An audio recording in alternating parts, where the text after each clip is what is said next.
Olá, meus amigos e minhas amigas. Iniciamos o vídeo de hoje falando sobre um ataque ucraniano que teria destruído um depósito de munições russas. Segundo informações não confirmadas, um drone ucraniano conseguiu destruir esse depósito russo perto da vila de Markine, em território controlado pelos russos na região de Donetsk. O ataque, segundo uma fonte do Serviço de Segurança da Ucrânia, o SBU, teria eliminado um vasto arsenal. Segundo essa mesma fonte, se trata de milhares de munições para veículos blindados e tanques, mísseis guiados antitanque, minas, granadas, além de munições para armas de diferentes calibres.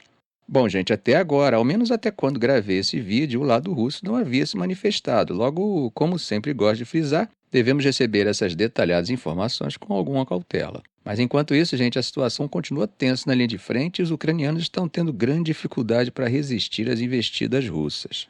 O observador militar ucraniano Yuri Butuzov falou ontem que as forças russas conduziram um ataque mecanizado de 3 frentes, com mais de 400 soldados, até 30 veículos blindados, 13 bugs e 60 motocicletas. Esse ataque teria ocorrido ao sul de Siversk.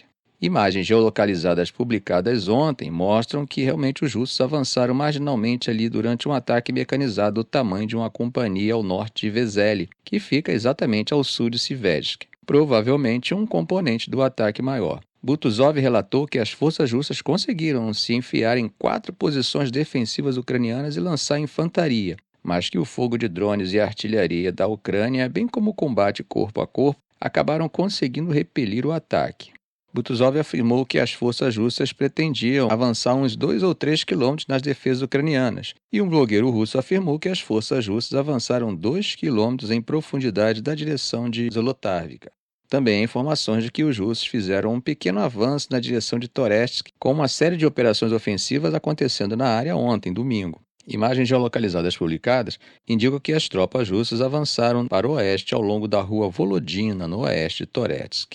Bom, gente, o assunto agora é a recente declaração de Putin sobre as tais linhas vermelhas que ele acusa o Ocidente de estar cruzando. A declaração foi dada hoje, segunda-feira. Ele disse que o Ocidente tem forçado a Rússia a reagir, atravessando situações que Moscou deixou bem claro que não toleraria. Ele falou que a Rússia está monitorando com preocupação o desenvolvimento e possível implantação de mísseis de curto e médio alcance pelos Estados Unidos. Vocês lembram, né, que o Putin foi categórico ao dizer que se os Estados Unidos prosseguirem com a implantação desses mísseis, a Rússia também iria suspender todas as suas próprias restrições voluntárias e avançar na implantação de mísseis similares. Outro ponto que Putin destacou também é o papel das armas nucleares russas, que, segundo ele, são destinadas exclusivamente à dissuasão. Ele também afirmou que as forças russas tomaram controle de 189 assentamentos ao longo desse ano. Ou seja, a gente podemos perceber em seu discurso uma espécie de mistura de preocupação com uma dose de pressão estratégica. Bom, meus amigos, agora mudando de assunto. Hoje, segunda-feira, a Ucrânia apresentou um relatório afirmando que tropas da Coreia do Norte que estão ajudando a Rússia sofreram perdas pesadas. De acordo com a agência de espionagem militar ucraniana, pelo menos 30 soldados norte-coreanos morreram ou ficaram feridos em combates que aconteceram em alguns vilarejos lá na região de Kursk, na Rússia. Esses vilarejos incluiriam Plekovo, Verozba e Martinovka. Esse relatório veio logo depois de Zelensky ter afirmado no sábado que a Rússia está empregando tropas norte-coreanas em grande número para realizar ataques em Kursk. A declaração de Kiev sobre as perdas de norte-coreanos não veio acompanhada de nenhuma prova, para sustentar essas alegações. Além disso, não foi possível verificar de forma independente os números divulgados pela Ucrânia. Então, como sempre gosto de lembrar, temos que receber essas informações com cautela. Quando questionado pela imprensa, o Kremlin preferiu não comentar o assunto e encaminhou a questão ao Ministério da Defesa, que também não se manifestou. De forma oficial, até agora a Rússia não confirmou e nem negou a presença dessas tropas norte-coreanas em seu território. Bom, atravessando o Mediterrâneo, mas ainda falando na Rússia, nos últimos dias, pelo menos 400 soldados russos foram evacuados da região de Damasco, numa coordenação curiosa com o grupo rebelde Hayat Tahrir al-Sham, que até há pouco tempo estava do outro lado desse conflito. Como vocês lembram, durante o avanço do grupo, eles foram bombardeados tanto pela aviação síria quanto pela aviação russa. Kamal Lababid, membro do gabinete político do HTS, contou à imprensa que esses soldados estavam estacionados no quartel-general da temida 4ª Divisão do Exército da Síria em Qadissiyah, um subúrbio de Damasco. Além disso, soldados da Embaixada Russa em Damasco também foram retirados ao longo da última semana. Segundo Labalbid, os russos negociaram pessoalmente a passagem segura com o representante do HTS e o próprio Labalbid participou das negociações. A retirada aconteceu por terra até a base aérea de Meymin, no noroeste da Síria, de onde os soldados foram levados de avião de volta à Rússia. Inclusive, um comboio com quase 100 veículos militares foi registrado deixando a área, incluindo blindados, caminhões de combustível e unidades médicas móveis. O futuro da presença russa na Síria, a gente parece meio incerto, né? Moscou enviou tropas em 2015 para apoiar o regime de Bashar al-Assad durante a Guerra Civil, mas a evacuação é mais um indício de que ele está reduzindo suas forças no país. Enquanto isso, o HTS, que agora controla parte de Damasco, sinalizou abertura para trabalhar com a Rússia na reconstrução da Síria. A Rússia também enfrenta desafios estratégicos com suas bases em Tartus e Meymin. Como chegamos a comentar em um vídeo anterior, essas instalações são importantes para operações russas no Mediterrâneo e na África. Então acho que perdê-las não está nos planos russos. Essa situação ao menos sugere que Moscou pode negociar com o novo governo sírio para manter essas bases, oferecendo dinheiro, energia ou minerais em troca.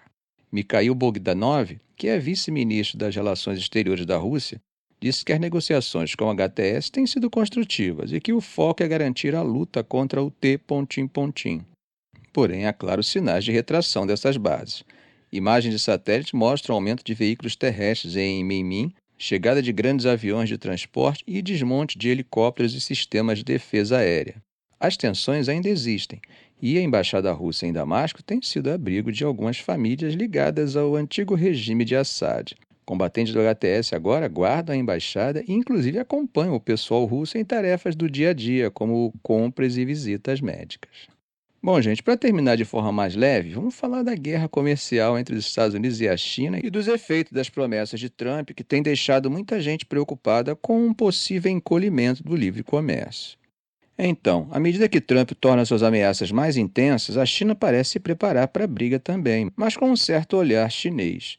Pequim parece estar se preparando para tentar derrotar Trump nas negociações usando suas próprias restrições.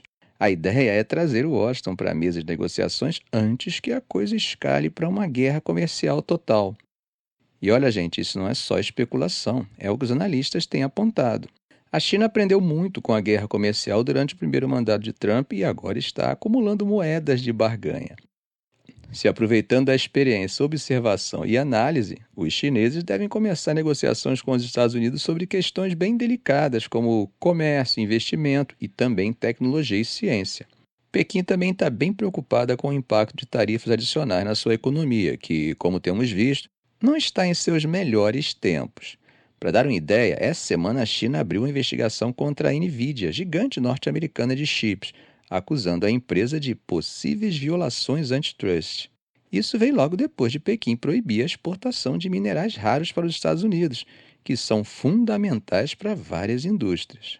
Segundo Fred Newman, economista-chefe do HSBC para a Ásia, é necessário olhar para isso como a oferta inicial de uma negociação com os Estados Unidos, não apenas como uma imposição de tarifas. Agora vamos pensar no que está em jogo. Segundo George Magnus, pesquisador associado do Centro da China da Universidade de Oxford, a China está melhor preparada para lidar com quase todas as tarifas.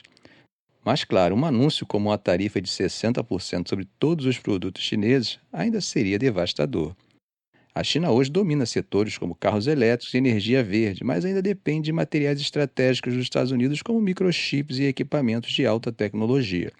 Por outro lado, uma nova guerra comercial também prejudicaria bastante a China. Washington poderia aumentar tarifas e desconectar ainda mais Pequim das cadeias de suprimentos globais. Além disso, com uma demanda doméstica fraca, a China continua contando muito com os consumidores americanos para manter suas exportações. Os chineses também estão de olho em outro ponto, a renovação do Acordo de Ciência e Tecnologia entre os dois países, que expirou em agosto. A falta desse acordo afeta diretamente a colaboração científica e o fornecimento de chips fabricados nos Estados Unidos, algo que é essencial para a Huawei e outras empresas chinesas.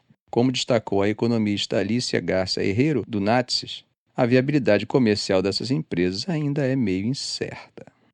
Ficamos por aqui. Se esse vídeo foi útil a você, faça um comentário, compartilhe em suas redes sociais, dê um like. E é claro, se ainda não for inscrito, inscreva-se no canal e ative o sininho para não perder os próximos vídeos. Ok, gente? Um grande abraço do professor Arão Alves.